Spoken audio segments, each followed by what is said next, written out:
হাতে ঘুরে দিল যে মাদ্রাসা মানি টেরোরিজম, মাদ্রাসা মানি সন্ত্রাসী, মাদ্রাসা কোনোদিন ভালো মানুষ তৈরি করে না।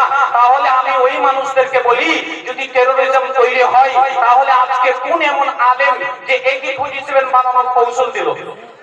সন্ধ্যা থেকে বসে আছেন, আজকে আপনাকে বলো যে AK-47 এভাবে তৈরি হয়? কে বললো বোমা এভাবে মারতে হয়? কে আপনাকে শিখালো যে একজন নিষ্পাপ মানুষের গলায় তলোয়ার এভাবে রাখতে হয়? আপনাদের প্রধান অতিথি তিনিও বলবে না AK-47 কিভাবে চালায়, কিভাবে বন্দুক চালানো হয়, কিভাবে বোমা মারতে হয়, শিখাবে না। ইসলাম কি শিখাবে? আলেম ওলামা তৈরি হয়ে কি শিখাবে? তারা শান্তি আর শান্তি ছড়াবে, তারা শান্তি আর শান্তি ছড়াবে। এর জন্য মাদ্রাসার মৌলিক তিনটি বিষয় রয়েছে। এই বিষয় নবী মুহাম্মদ সাল্লাল্লাহু আলাইহি ওয়াসাল্লামের কাছ থেকে আজ পর্যন্ত চলে আসে। মাদ্রাসায় মূলত তিনটি বিষয়ের উপর খুব গুরুত্ব দেওয়া হতো। ব্যতিক্রম একটি বিষয় আস্তে আস্তে কমে যাচ্ছে। তার মধ্যে এক যেই বিষয়টি হচ্ছে সেটি হচ্ছে আল ইয়াকিন, বিশ্বাস, আস্থা, আল্লাহর প্রতি ভরসা। এই শিক্ষা মাদ্রাসা দেয়। আপনার কলেজ, আপনার ইউনিভার্সিটি, আপনার স্কুল এই আশা আকাঙ্ক্ষা নিয়ে যে না যে আপনাকে দিবে। মাদ্রাসার শিক্ষকরা দিন রাত হার ভাগা মেহনত করে ছাত্রদেরকে বলে তাওয়াক্কুল আলাল্লাহ, আল্লাহর প্রতি ভরসা করো। দেখো, যখনই তুমি মুসিবতে থাকো কিংবা নিজের জীবনকে খুশিতে অতিবাহিত করো, তাওয়াক্কুল আলাল্লাহ, আল্লাহর প্রতি ভরসা রাখো। এই শিক্ষা মাদ্রাসায় দেয়। দুই, আল আখলাক, চরিত্র। মাদ্রাসার চরিত্র গঠনের এক বড় বৈশিষ্ট্য রয়েছে। মাদ্রাসায় চরিত্র শিক্ষা দেয়, মাদ্রাসায় আখলাক চরিত্র শিক্ষা দেয়। শুধু আপনি মনে করবেন আখলাক চরিত্র তো সবার মধ্যে রয়েছে, না, এই চরিত্র সেই চরিত্র যাতে আমরা 63 বছরের বয়সের একজন ব্যক্তি হিসেবে চিনি। তিনি আর কেউ নয়, নবী মুহাম্মদ সাল্লাল্লাহু আলাইহি ওয়াসাল্লাম। এই ছাত্রদেরকে এই আদর্শ দেওয়া হয়। নবী মুহাম্মদ সাল্লাল্লাহু আলাইহি ওয়াসাল্লামের এই আদর্শ ছিল, সেই আদর্শের কাঠামোতে, সেই আদর্শের অনুকূলে ছাত্রদেরকে বড় করানো হয়। যদি আপনি মনে করেন এরা টেরোরিজম তৈরি হয়, এরা AK-47 তৈরি করতে পারে, এরা বোমা তৈরি করতে পারে, এরা বোম মারতে পারে, তাহলে আমি বলতে চাই আজকের এই সমাজে, এই উপস্থিত সভাতে আজকের যিনি সভাপতি, ওনার প্যাকেটে তো বোম নেই, ওনার হাতে তো AK-47 নেই, উনি তো আপনাদেরকে তলোয়ার ধরেনি। তাহলে কেন বারবার আমাকে আপনাকে এই মিডিয়া বলে মাদ্রাসা মানে টেরোরিজম, মাদ্রাসা মানে বোমা বারুদ তৈরি করার জায়গা? জি না, মাদ্রাসা মানে হচ্ছে আখলাক আর চরিত্রতে ভরপুর। শুধু ব্যতিক্রম মিডিয়া এলো না মাদ্রাসার ভিতরে, ব্যতিক্রম মাদ্রাসার ভিতরে এলো না, এর জন্য বুঝতে পারলো না নবী মুহাম্মদ সাল্লাল্লাহু আলাইহি ওয়াসাল্লামের চরিত্রে বেড়ে ওঠা ছাত্রদের আখলাক। যদি তারা আসতো তাহলে বুঝতে পারতো মাদ্রাসা টেরোরিজম তৈরি করে না, মাদ্রাসা আদর্শ কারখানা তৈরি করে। মাদ্রাসা আদর্শ শিক্ষা দিয়ে ছোট ছোট কচিকাচাদেরকে ভরপুর মনুষ্যত্ব দিয়ে, হিউম্যানিটিতে দিয়ে মানুষের মাঝে ছেড়ে দেয়। আপনি মনে করবেন মাদ্রাসা আমরা কেন তৈরি করব? এর অতি উপকার রয়েছে। যেমন রয়েছে, আপনারা জানেন ইদা মাতাল ইনসান ইনকাতান আমালুহু, মানুষ থেকে যায়, তার মধ্যে একটা হচ্ছে সাদাকাতুল জারিয়া। মাদ্রাসা মানে সাদাকাতুল জারিয়ার একটি জায়গা, যা বহমান চলতে থাকবে আপনার কিয়ামত পর্যন্ত। যেই মাদ্রাসা আপনি স্থাপিত করবেন, সেই মাদ্রাসা কিয়ামত পর্যন্ত আপনাকে নেকি পৌঁছতে থাকবে। এর নাম মাদ্রাসা সাদাকাতুল জারিয়া। এখন আপনি মনে করবেন আমি তো বুঝতে পারলাম না, এক খেলে লিখে রাখেন, আমি আপনাকে বুঝাই। একজন ব্যক্তি মাদ্রাসা আবিষ্কার করে নাই। কি করে? একজন ব্যক্তি বাজার গেল, হাতে 100 টাকা নিল, বাজারে 1 কেজি আম কিনলো, আম কিনে নিজ পরিবারে এলো এবং পরিবার মিলে খেয়ে নিল, এ আনন্দ উল্লাস করে খেয়ে নিল। আরেকজন ব্যক্তি যে কিনা বাজারে 100 টাকা নিয়ে গেল, আম কিনলো না, আমের বদলে একটি আম গাছের চারা কিনলো, আম গাছের চারা কিনে নিজ গৃহে নিয়ে এলো, লালন পালন করে তাকে পানি দিয়ে তাকে লালন পালন করে একটি সীমাবদ্ধ অবস্থায় রাখলো, জায়গা খুব পরিষ্কার করে যত্ন করে রাখলো। 1 বছর, 2 বছর, 3 বছর যাওয়ার পরে তাকে 5 কেজি ফল দিল, তারপরের বছরে 10 কেজি, 15 কেজি এভাবে বাড়তে থাকলো। আমরা প্রায় মানুষের মধ্যে রয়েছে, প্রথম গাছের ফল আমরা আত্মীয় স্বজনকে দিই। যেই আত্মীয় স্বজনকে আপনি ফল দেবেন, সেই আত্মীয় স্বজন সেই আম খেয়ে আমের আটি লাগাবে, সেও গাছ বড় করবে, গাছ যখন বড় হবে সেও আত্মীয় স্বজনকে দিবে। এভাবে আস্তে আস্তে আমাদের গ্রাম্য এবং জেলা, জেলা থেকে রাজ্য, রাজ্য থেকে দেশ, দেশ থেকে বিদেশ এভাবে ছড়াবে। মাদ্রাসা ঠিক তেমনই। আমি বলেছিলাম 100 টাকা নিয়ে বাজারে যাওয়া, আম খাওয়া আবেদ মানে ইবাদত করলো, নামাজ পড়লো, রোজা করলো, এর নিজ আমল নামায় নেকি তুলে নিল। আর 100 টাকা নিয়ে যে ব্যক্তি আম কিনলো সে হচ্ছে মাদ্রাসা স্থাপিতকারী, মাদ্রাসা স্থাপিতকারী, মাদ্রাসা তৈরি করলো। একজন হাফেজ তৈরি করতে মিনিমাম 3 বছর 4 বছর লাগে। আমরা মনে করি হিফজিখানার হাফিজ সাহেব কেমন জানি হাফেজই তৈরি করতে পারছে না। এই কোরআন রোবোটিক সিস্টেম নয়, এই ডিভিডি সিস্টেম নয়, এই হাফিজ নয় যে তাদের ব্রেনে ভরে দিব, এটা সেইভাবে সম্ভব নয়। হাফেজ ছাত্রদের ব্রেনে যে মেমোরি কার্ড ভরে দেওয়ার মতন ভরে দেব তেমনটা নয়। এর মধ্যে একটা সময় লাগে। আম গাছ লাগাতে গেলে যেমন 2-3 বছর অপেক্ষা করতে হয়, মাদ্রাসা থেকে ফলাফল পেতে গেলে 2-3 বছর অপেক্ষা করতে হবে। তা না হলে আপনি যদি মনে করেন আরো উন্নত মানের কিছু নিব, তাহলে আপনাকে 10-15 বছর অপেক্ষা করে একজন আলেম পেতে পাবেন।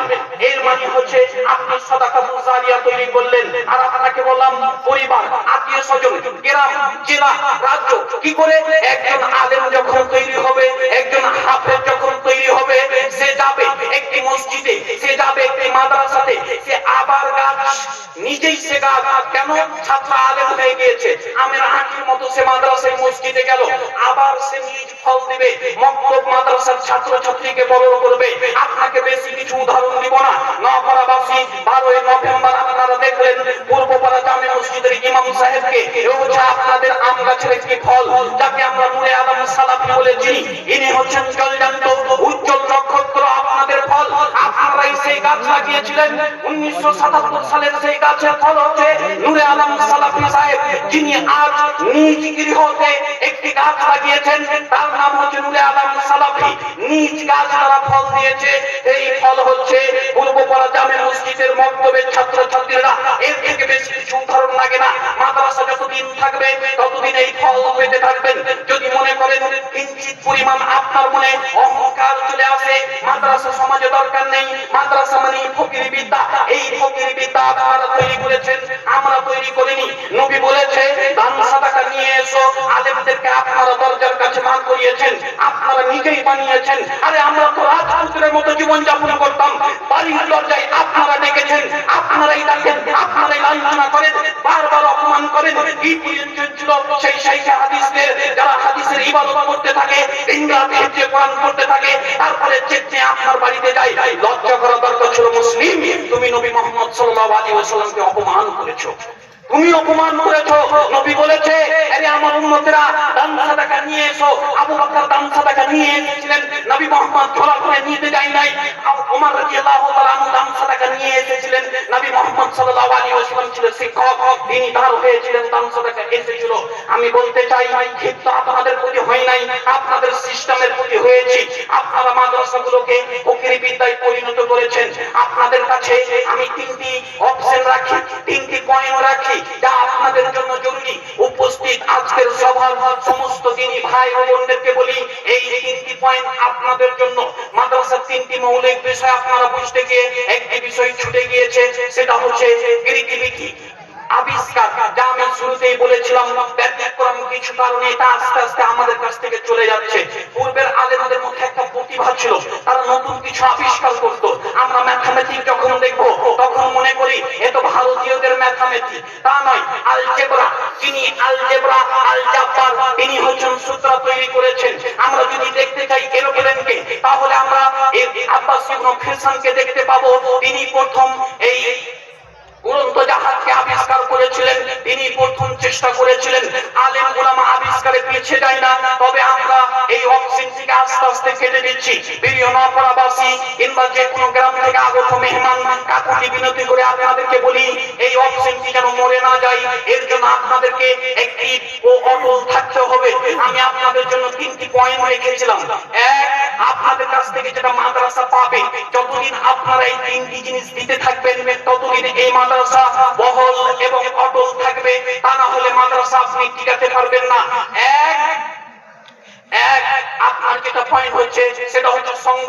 সাথ দিতে হবে, যতদিন না সাথ দিবেন ততদিন মাদ্রাসা চলবে না। আপনি মাদ্রাসা দেখলে নাক ছিটকাবেন, মাদ্রাসা দেখলে ছি বলবেন, এ তো মাদ্রাসা, এ তো গরিবী শিক্ষা, ছি আমি কি করে যাই মাদ্রাসাতে, আমি কি করে যাই, মাদ্রাসা গরিবী শিক্ষা, মাদ্রাসা গরিবী শিক্ষা। এই গরিব আপনার বাপের জানাজা পড়ায়। আমি বলি মাদ্রাসার সঙ্গ জরুরি। যতদিন আপনারা সঙ্গ দিবেন ততদিন মাদ্রাসা থাকবে, তা না হলে এই মাদ্রাসা থাকবে না। দুই, সম্পদ এক মারাত্মক পয়েন্ট। কেন? যদি সম্পদ না দেন তাহলে মাদ্রাসার সেই গরিব ছাত্ররা আলেম তৈরি হবে না। একটি বড় চিন্তা আমাদের মাথায় থাকা দরকার ছিল।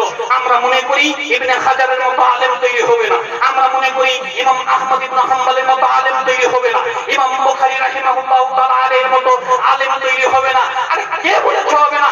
যদি না হতো তাহলে আব্দুল্লাহ বিন আব্দুর রাজ্জাক মিন্নাতুল বারী লিখতে পারতেন না। ডক্টর শফিউর রহমান মুবারকপুরীর মতো যদি আলেম না তৈরি হতো তাহলে বাংলাদেশের ডক্টর আসাদুল্লাহ আলেম সাহেব কেন আবার তৈরি হয়ে নবী মুহাম্মদ সাল্লাল্লাহু আলাইহি ওয়াসাল্লামের প্রতি সিরাত লিখে প্রমাণ করলেন? আমি বলি তৈরি হবে যদি আপনারা এই তিনটি জিনিস মাদ্রাসাকে দেন। এক, সঙ্গ, সাথ দিতে হবে। যে কোনো সাথ, হয় ছেলে দেন নইলে আপনি থাকেন, আপনি হচ্ছেন সদস্য, লিখিত সদস্য নয়, আপনারা হচ্ছেন সদস্য। যখনই আপনি বাইরে যাবেন তখন আপনাকে বলবে নপড়া মাদ্রাসায় পড়াশোনা কেমন হয়, আপনি তো নপড়া থেকে, মানে আপনি সদস্য, খাতাতে লিখতে হবে এর কোনো মানে নেই। আপনি নপড়া, সাকোনা, বনপাড়া, যে কোনো গ্রামের হন না কেন, উপস্থিতিকে আমি জোরালো ভাবে বলি মাদ্রাসা মানে আপনার সদস্য।